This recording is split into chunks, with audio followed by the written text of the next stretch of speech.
அன்பார்ந்த 12ஆம் வகுப்பு மாணவர்களே, ஆசிரியர்களே, பெற்றோர்களே, உங்கள் அனைவருக்கும் பாசன் இங்கிலீஷ் சேனலின் இனிய நன்றி கலந்த வணக்கம்.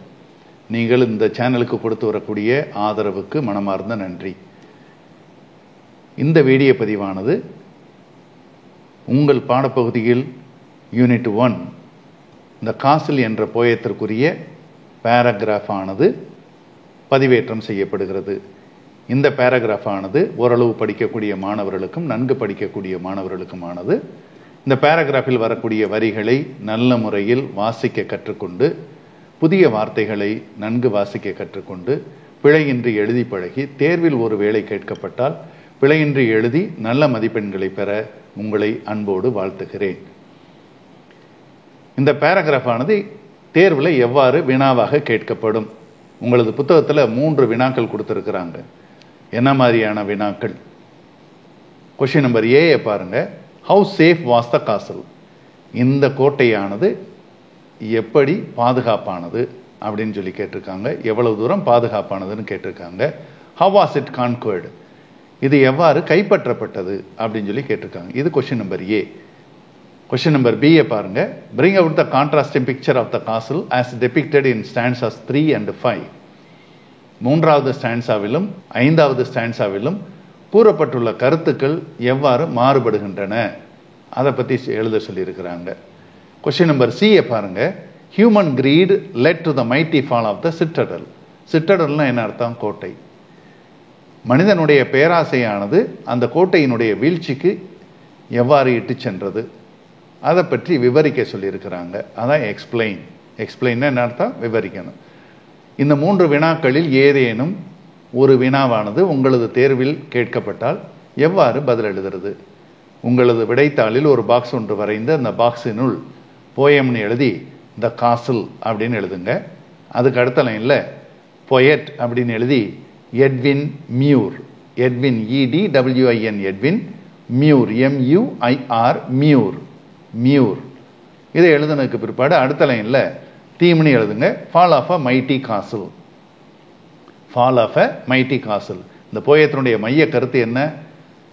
வலிமை வாய்ந்த கோட்டையின் வீழ்ச்சி, வலிமை வாய்ந்த கோட்டையின் வீழ்ச்சி. இதுதான் இந்த போயத்தினுடைய மைய கருத்து. இதை எழுதி முடிச்சதுக்கு பிறகு பேராகிராஃபை பாயிண்ட் பை பாயிண்டாக நான் நீங்கள் படிக்கிறதுக்கு எளிமையாக இருக்கணுங்கிறதுக்காண்டி கொடுத்துருக்குறேன். ஆனால் நீங்கள் படித்து முடித்த பிற்பாடு ஒரே பேராகிராஃபாக எழுதுவது நல்லது. நன்றாக படிக்கக்கூடிய மாணவர்கள் நீங்கள் சைடு ஹெட்டிங் போட்டு எழுதலாம். ஃபர்ஸ்ட் லைனை பாருங்க.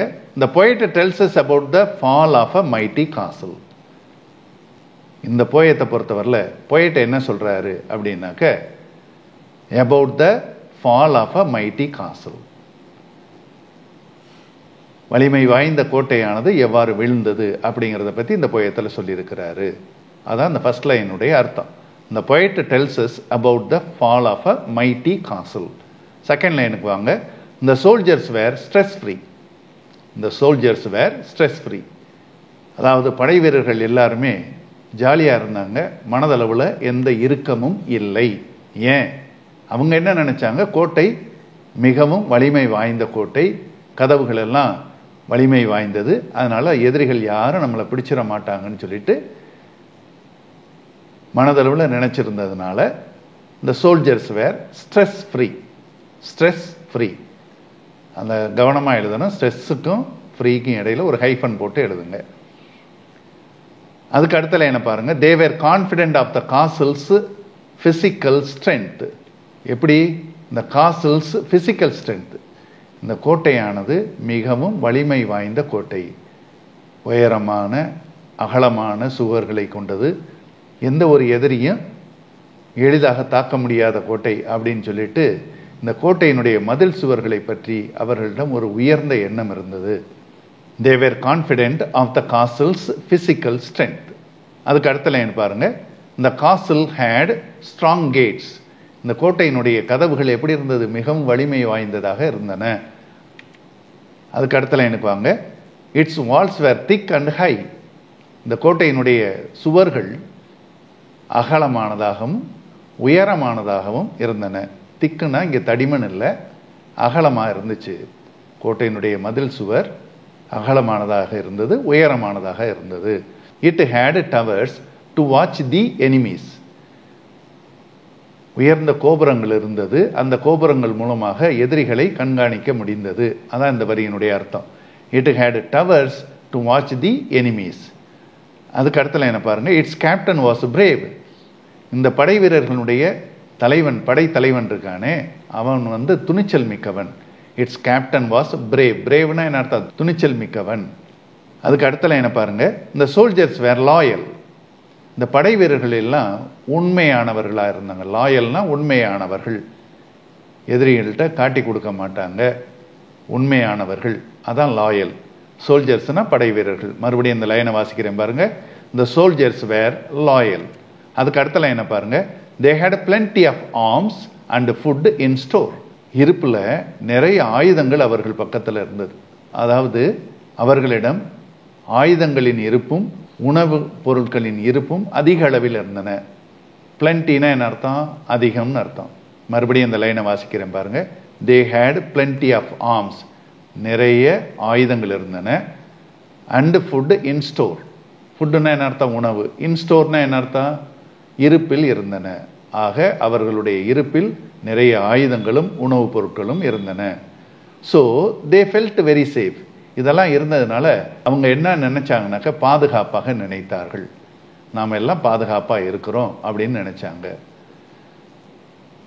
அதுக்கு அடுத்த லைனுக்கு வாங்க. But there was a small gate.